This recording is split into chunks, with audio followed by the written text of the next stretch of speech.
Hi ಎಲ್ಲರಿಗೂ ನಮಸ್ಕಾರ ಸ್ನೇಹಿತರೆ. ಇವತ್ತಿನ ವಿಡಿಯೋದಲ್ಲಿ ನಮ್ಮ ಕರ್ನಾಟಕದಲ್ಲಿ ಅತಿ ಹೆಚ್ಚು ಪ್ರಾಮುಖ್ಯತೆಯನ್ನು ಪಡೆದಿರುವ ಹೊಸ ರೈಲು ಮಾರ್ಗಗಳಲ್ಲಿ ಒಂದಾದ ಮತ್ತು ನಮ್ಮ ಐಟಿ ಕ್ಯಾಪಿಟಲ್ ಬೆಂಗಳೂರಿನಿಂದ ಬಳ್ಳಾರಿಗೆ ನೇರ ರೈಲ್ವೆ ಸಂಪರ್ಕವನ್ನು ಕಲ್ಪಿಸುವ ಉದ್ದೇಶದಿಂದ ನಿರ್ಮಾಣವಾಗುತ್ತಿರುವ ಹಾಗೆ ನಮ್ಮ ತುಮಕೂರು ಜಿಲ್ಲೆಯ ಪ್ರಮುಖ ತಾಲೂಕುಗಳಾದ ಕೊರಟಗೆರೆ, ಮಧುಗಿರಿ, ಪಾವಗಡ ಮೂಲಕ ಹಾದು ಹೋಗುವ ತುಮಕೂರು ರಾಯದುರ್ಗ ನೂತನ ರೈಲು ಮಾರ್ಗದ ಸಂಪೂರ್ಣ ವಿವರಗಳನ್ನು ನೋಡ್ತಾ ಹೋಗೋಣ. ಯಾರೆಲ್ಲ ನಮ್ಮ ಚಾನಲ್ಗೆ ಹೊಸಬರಿದ್ದೀರಿ ದಯವಿಟ್ಟು ನಮ್ಮ ಚಾನಲ್ ಸಬ್ಸ್ಕ್ರೈಬ್ ಮಾಡಿ. ಬನ್ನಿ ಸ್ನೇಹಿತರೆ, ವಿಡಿಯೋವನ್ನು ಶುರು ಮಾಡೋಣ. ಸ್ನೇಹಿತರೆ, ಮೊಟ್ಟ ಮೊದಲಿಗೆ ಈ ತುಮಕೂರು ರಾಯದುರ್ಗ ಹೊಸ ರೈಲು ಮಾರ್ಗದ ಯೋಜನೆಯನ್ನ 2007-8 ರೈಲ್ವೆ ಬಜೆಟ್ನಲ್ಲೇ ಪ್ರಸ್ತಾವನೆಯನ್ನ ಮಾಡಲಾಗಿತ್ತು. ನಂತರದ ದಿನಗಳಲ್ಲಿ ಅಂದ್ರೆ ಅಕ್ಟೋಬರ್ 2011ರಲ್ಲಿ 857.31 ಕೋಟಿ ರೂಪಾಯಿ ವೆಚ್ಚದಲ್ಲಿ ಈ ಯೋಜನೆಗೆ ಅಡಿಪಾಯವನ್ನ ಹಾಕಲಾಗುತ್ತೆ. ಈ ರೈಲು ಮಾರ್ಗದ ಕಾಮಗಾರಿ ಶುರುವಾಗಿ ಸುಮಾರು 10ರಿಂದ 12 ವರ್ಷಗಳೇ ಕಳೆದರೂ ಪೂರ್ಣಗೊಳ್ಳದೆ ದಿನೇ ದಿನೇ ಏಕಿಷ್ಟು ವಿಳಂಬವಾಗ್ತಾ ಇದೆ.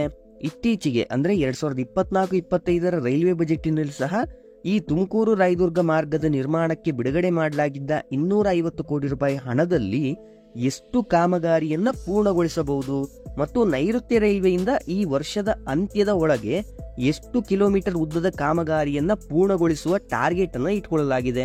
ಹಾಗೆ ಯಾವ ವರ್ಷದಲ್ಲಿ ಈ ರೈಲು ಮಾರ್ಗ ಸಂಪೂರ್ಣವಾಗಿ ನಿರ್ಮಾಣಗೊಂಡು ಜನರ ಓಡಾಟಕ್ಕೆ ಸಿಗಲಿದೆ ಮತ್ತು ರೈತರಿಂದ ಈ ರೈಲು ಮಾರ್ಗಕ್ಕೆ ಏಕೆ ತುಂಬಾ ವಿರೋಧಗಳು ವ್ಯಕ್ತವಾಗ್ತಾ ಇದ್ದಾವೆ. ಪ್ರಸ್ತುತವಾಗಿ ನಮ್ಮ ಕರ್ನಾಟಕದಲ್ಲಿರುವ ಭೂಸ್ವಾಧೀನ ಮತ್ತು ಕನ್ಸ್ಟ್ರಕ್ಷನ್ ರಿಲೇಟೆಡ್ ಲೇಟೆಸ್ಟ್ ಅಪ್ಡೇಟ್ಸ್ಗಳನ್ನು ಈ ವಿಡಿಯೋದಲ್ಲಿ ತಿಳಿಸಿಕೊಡ್ತೀನಿ. ಸ್ನೇಹಿತರೆ, ತಪ್ಪದೇ ವಿಡಿಯೋವನ್ನು ಕೊನೆಯವರೆಗೂ ನೋಡಿ.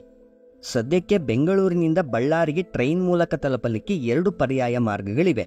ಒಂದು ಯಲಹಂಕ, ದೊಡ್ಡಬಳ್ಳಾಪುರ, ಧರ್ಮಾವರಂ, ಅನಂತಪುರ, ಗುಂತಕಲ್ ಮಾರ್ಗವಾಗಿ ಬಳ್ಳಾರಿಗೆ ಹೋಗಬಹುದು. ಈ ಮಾರ್ಗದಲ್ಲೇ ಡೈಲಿ ಟ್ರೈನ್ ಹಂಪಿ ಎಕ್ಸ್ಪ್ರೆಸ್ ಸಹ ಓಡಾಡ್ತಾ ಇರೋದು. ಇನ್ನೊಂದು ಮಾರ್ಗ ತುಮಕೂರು, ಬೀರೂರು, ಚಿಕ್ಕಜಾಜೂರು, ಚಿತ್ರದುರ್ಗ, ರಾಯದುರ್ಗ ಮಾರ್ಗವಾಗಿ ಬಳ್ಳಾರಿಗೆ ತಲುಪಬಹುದಾಗಿದೆ. ಈ 2 ಮಾರ್ಗಗಳಲ್ಲಿ ಗುಂತಕಲ್ ಮೂಲಕ ಹಾದು ಹೋಗುವ ಮಾರ್ಗ ಸ್ವಲ್ಪ ಬಳಸಿಕೊಂಡು ಹೋಗೋ ಮಾರ್ಗ. ಆದರೆ ಈ ಎರಡನೆಯದು ಅರಸೀಕೆರೆ, ಕಡೂರು, ಚಳ್ಳಕೆರೆ, ಚಿತ್ರದುರ್ಗ ಮೇಲೆ ಹಾದು ಹೋಗುವ ಮಾರ್ಗ ತುಂಬಾ ಬಳಸಿಕೊಂಡು ಹೋಗೋದ್ರಿಂದ ರೈಲ್ವೆ ಇಲಾಖೆಗೆ ಬಳ್ಳಾರಿ ತಲುಪಲು ಹೆಚ್ಚು ಸಮಯ, ಹೆಚ್ಚಿನ ಇಂಧನವನ್ನ ವ್ಯಯ ಮಾಡಬೇಕಾಗತ್ತೆ. ಆದ್ರಿಂದಲೇ 2007-8ರಲ್ಲೇ ಮನಗಂಡಂತಹ ಕೇಂದ್ರ ಮತ್ತು ರಾಜ್ಯ ಸರ್ಕಾರಗಳು ಇದಕ್ಕೆ ಪರ್ಯಾಯವಾದ ನೇರ ರೈಲು ಮಾರ್ಗವನ್ನು ನಿರ್ಮಾಣ ಮಾಡಲು ಜಂಟಿಯಾಗಿ ಆಂಧ್ರ ಪ್ರದೇಶ ಮತ್ತು ಕರ್ನಾಟಕ ಸರ್ಕಾರಗಳು ಕೇಂದ್ರ ರೈಲ್ವೆ ಇಲಾಖೆಯೊಂದಿಗೆ ಒಪ್ಪಂದವನ್ನ ಮಾಡಿಕೊಂಡು ಈ ತುಮಕೂರು ರಾಯದುರ್ಗ ನೂತನ ರೈಲು ಯೋಜನೆಗೆ ಮಂಜೂರಾತಿಯನ್ನು ನೀಡಲಾಗುತ್ತೆ. ಇನ್ನು ಸ್ನೇಹಿತರೆ, ಎರಡನೇದಾಗಿ ಈ ರೈಲು ಮಾರ್ಗದ ಕನ್ಸ್ಟ್ರಕ್ಷನ್ ಪ್ರೋಗ್ರೆಸ್ ಅಂದ್ರೆ ಪ್ರಸ್ತುತ ಕಾಮಗಾರಿಯ ಪ್ರಗತಿ ಮತ್ತು ಭೂಸ್ವಾಧೀನ ಯಾವ ಹಂತದಲ್ಲಿ ನಡೀತಿದ್ದಾವೆ ಅನ್ನೋದನ್ನು ನೋಡೋದಾದ್ರೆ, ಈ ಸರಾಸರಿ 207 ಕಿಲೋಮೀಟರ್ ಉದ್ದದ ನ್ಯೂ ರೈಲ್ವೆ ಪ್ರಾಜೆಕ್ಟ್ಗೆ ಒಟ್ಟು 2062 ಕೋಟಿ ರೂಪಾಯಿ ಬೇಕಾಗಬಹುದು ಮತ್ತು ಒಟ್ಟು 1995 ಎಕರೆ ಭೂಪ್ರದೇಶವನ್ನು ಸ್ವಾಧೀನಪಡಿಸಿಕೊಳ್ಳಬೇಕಾಗಿದೆ ಎಂದು ಅಂದಾಜಿಸಲಾಗಿತ್ತು. ಅದನ್ನು ರಾಜ್ಯವಾರು ನೋಡೋದಾದ್ರೆ ಆಂಧ್ರ ಪ್ರದೇಶದಲ್ಲಿ 94 ಕಿಲೋಮೀಟರ್ ಉದ್ದದ ರೈಲ್ವೆ ಟ್ರ್ಯಾಕ್ ಬರಲಿದ್ದು ಅದರಲ್ಲಿ 83 ಕಿಲೋಮೀಟರ್ ಉದ್ದದ ರೈಲ್ವೆ ಟ್ರ್ಯಾಕ್ ಅನ್ನು ಈಗಾಗಲೇ ದೊಡ್ಡಹಳ್ಳಿಯವರೆಗೆ ಪೂರ್ಣಗೊಂಡಿದೆ. 11 ಕಿಲೋಮೀಟರ್ ಆಂಧ್ರ ಪ್ರದೇಶದಲ್ಲಿ ನಿರ್ಮಾಣ ಮಾಡುವುದು ಬಾಕಿ ಇದೆ. ಆಂಧ್ರ ಪ್ರದೇಶದಿಂದ ಒಟ್ಟು 810 ಎಕರೆ ಜಮೀನು ಬೇಕಾಗಲಿದ್ದು ಅದರಲ್ಲಿ 630 ಎಕರೆ ಜಮೀನನ್ನು ಈಗಾಗಲೇ ಹಸ್ತಾಂತರಿಸಲಾಗಿದೆ ಮತ್ತು 390 ಕೋಟಿ ರೂಪಾಯಿ ಹೂಡಿಕೆ ಮೊತ್ತವನ್ನು ಆಂಧ್ರ ಪ್ರದೇಶ ಸರ್ಕಾರ ನೀಡುತ್ತೆ. ಇನ್ನು ಕರ್ನಾಟಕದಲ್ಲಿ ಒಟ್ಟು 113 ಕಿಲೋಮೀಟರ್ ಉದ್ದದ ರೈಲು ಮಾರ್ಗ ಹೊಸದಾಗಿ ನಿರ್ಮಾಣ ಮಾಡಬೇಕಿತ್ತು. ಇಲ್ಲಿಯವರೆಗೆ 1 ಕಿಲೋಮೀಟರ್ನ ಕಾಮಗಾರಿಯೂ ಸಹ ಪೂರ್ಣಗೊಂಡಿಲ್ಲ. ಆದರೆ 28 ಕಿಲೋಮೀಟರ್ ಉದ್ದದ ಕಾಮಗಾರಿ ಪ್ರಗತಿಯಲ್ಲಿದೆ. ಇದರ ಬಗ್ಗೆ ವಿಡಿಯೋದಲ್ಲಿ ಮತ್ತೆ ಮುಂದೆ ಹೇಳ್ತೀನಿ. ಇನ್ನು ಕರ್ನಾಟಕದಲ್ಲಿ 1185 ಎಕರೆ ಜಮೀನು ಅಗತ್ಯವಿದ್ದು ಕರ್ನಾಟಕ ಸರ್ಕಾರ ಕೇವಲ 152 ಎಕರೆ ಭೂಮಿಯನ್ನು ಇಲ್ಲಿಯವರೆಗೆ ರೈಲ್ವೆಗೆ ಹಸ್ತಾಂತರಿಸಿದೆ. ಹಾಗೆ 467 ಕೋಟಿ ರೂಪಾಯಿ ಹೂಡಿಕೆ ಹಣವನ್ನು ಕರ್ನಾಟಕ ಸರ್ಕಾರ ಈ ಯೋಜನೆಗೆ ನೀಡುತ್ತೆ.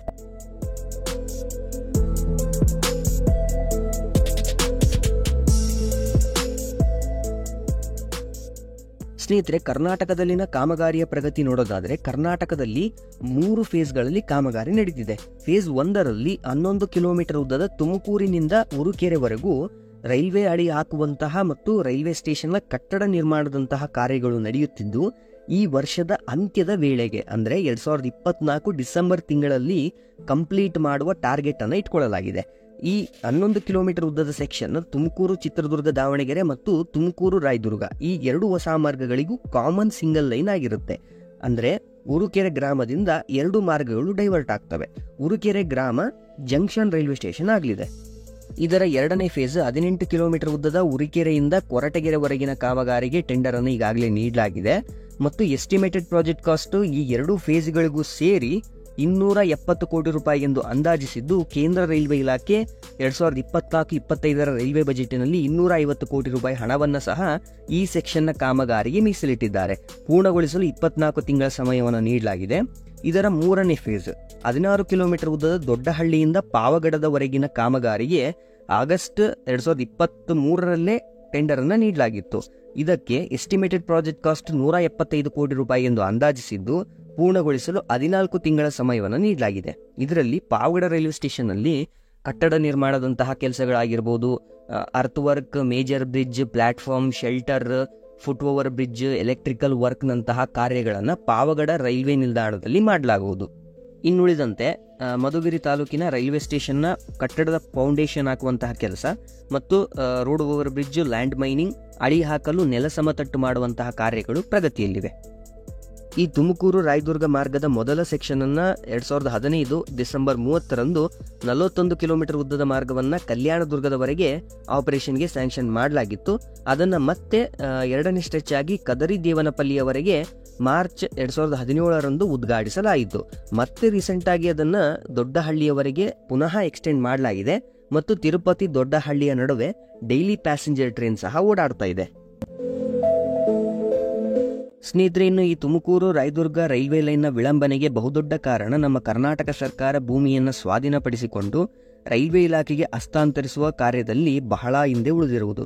ಇದಕ್ಕೆ ಹಲವಾರು ಕಾರಣಗಳಿವೆ. ಅದರಲ್ಲಿ ಬಹುಮುಖ್ಯ ಕಾರಣ ಹೇಳೋದಾದ್ರೆ, ಕರ್ನಾಟಕ ಸರ್ಕಾರ ಘೋಷಣೆ ಮಾಡಿದ ಪರಿಹಾರ ಮೊತ್ತಕ್ಕೂ ರೈತರು ಸರ್ಕಾರದ ಮುಂದೆ ಇಟ್ಟ ಬೇಡಿಕೆಗೂ ಅಜಗಜಾಂತರ ವ್ಯತ್ಯಾಸವಿದೆ. ಉದಾಹರಣೆಗೆ, ಪ್ರತಿ ಯೂನಿಟ್ ಭೂಮಿಗೆ 67 ಲಕ್ಷ ಪರಿಹಾರ ನಿಧಿಯನ್ನು ನೀಡಬೇಕೆಂದು ರೈತರು 2012ರಿಂದ ಸರ್ಕಾರಕ್ಕೆ ಒತ್ತಾಯಿಸುತ್ತಲೇ ಬಂದಿದ್ದಾರೆ. ಮತ್ತು ರೈತರ ಇನ್ನೊಂದು ಬಹುಮುಖ್ಯ ಬೇಡಿಕೆಯಾದ ಭೂಮಿ ಕಳೆದುಕೊಂಡ ಕುಟುಂಬದಲ್ಲಿ ಒಬ್ಬರಿಗೆ ರೈಲ್ವೆ ಇಲಾಖೆಯಲ್ಲಿ ಕೆಲಸ ಕೊಡಬೇಕು ಅಂತ. ಈ ಕೆಲವು ಕಾರಣಾಂತರಗಳಿಂದ ತುಮಕೂರು ರಾಯದುರ್ಗ ಮಾರ್ಗದ ಕಾಮಗಾರಿ ದಿನೇ ದಿನೇ ವಿಳಂಬ ಆಗ್ತಾ ಇದೆ. ಆದರೆ ಆಂಧ್ರ ಪ್ರದೇಶದಲ್ಲಿ ಈ ತರಹದ ಯಾವುದೇ ಸಮಸ್ಯೆಗಳು ಆ ಸರ್ಕಾರಕ್ಕೆ ಎದುರಾಗಲಿಲ್ಲ.